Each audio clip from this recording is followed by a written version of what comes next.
स्थानिक स्वराज्य संस्थांच्या धर्तीवर राज्यातील सर्वच पक्षांनी सध्या मोर्चे बांधणीला सुरुवात केली आहे.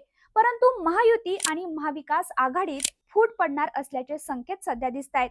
आता राष्ट्रवादी काँग्रेस अजित पवार गटाचे नेते प्रफुल्ल पटेल यांनी आपला पक्ष निवडणुकीमध्ये स्वबळावर लढणार असल्याचे स्पष्ट केले आहे. याबाबत त्यांनी पक्षाला सूचना देखील दिल्या आहेत.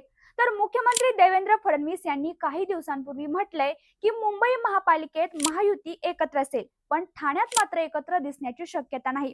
तसेच पुणे, पिंपरी चिंचवड येथे देखील स्वतंत्र लढण्यावर अजित पवार गट जोर देतोय.